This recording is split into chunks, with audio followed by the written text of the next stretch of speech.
Swali la mwisho la Mheshimiwa Jacob Meja, Mheshimiwa diwani wa kata ya Mbarali.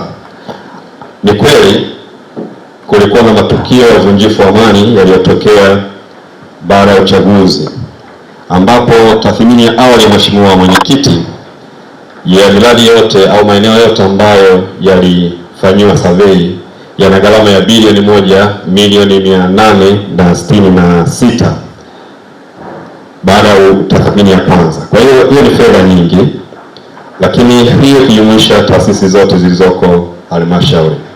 Kwa Mheshimiwa Mwenyekiti, tunafahamu jambo limetendeka kipindi ambacho tayari bajeti ilishapita na inatekelezwa.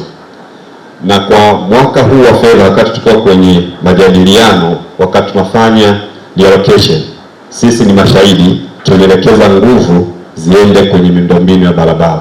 Tunalifahamu wote hilo. Kwa hiyo Mheshimiwa Mwenyekiti, niombe baraza lako liridhie kwamba halmashauri itenge bajeti kwa mwaka wa fedha 26/27 ili kuweza kujenga, sababu kuna maeneo mengine yana damage kubwa hayahitaji repair. Kwa mfano ile kata ya Moshono pale hawezi kulipea kitu pale unatakiwa kujenga jengo jipya, kwa gharama yake ni kubwa kidogo.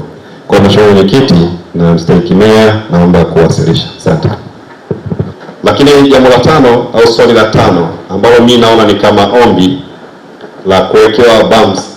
Tunafahamu kwamba kuna taratibu za kuweka bumps kwenye barabara zetu, lakini pia kuna hizo alama ambazo zina guide au zinaelekeza watumiaji wa barabara walitumie barabara kwa usahihi. Kwa hiyo katika hao maeneo aliyosema tutafika pale ujenzi pamoja na TARURA ambao ndio wasimamizi wetu wa hiyo barabara, wataainisha hayo maeneo, alafu kwa kutumia design walionayo tutajua namna ya kuwasaidia hao maeneo aliyosema, hasa yale ya wanafunzi, ili kweli wasije wakapata changamoto ya ajali, kwa sababu tunafahamu pia kwamba watumiaji wa barabara wapo wa kila namna na akili zao tunazifahamu wengine. Kwa hiyo tutajikita kuhakikisha kwamba hilo eneo ni salama na watoto wanavuka salama kwa kuingia darasani na kutoka shuleni. Hilo lilikuwa ni swali la Mheshimiwa Mahamudu au pendekezo. Lakini swali la tatu lilikuwa nauliza na Mheshimiwa Hilary kwamba je, lini mchakato wa ununuzi wa kupata eneo la zahanati kata ya Sakina.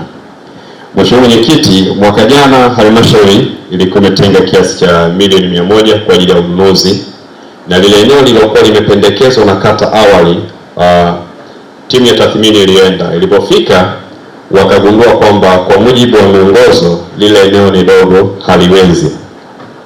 Kwa hiyo kama wamepeleka au kama ileta mapendekezo mengine. Kwa mapendekezo ya pili ni kwamba tathmini haijafika mwisho. Kwa hiyo itakapofika mwisho, Mheshimiwa, ndipo ambapo pia halmashauri itaweza kutenga fedha kwenye bajeti sasa inayokuja 26/27 takutenga fedha ya kuweza kununua eneo husika.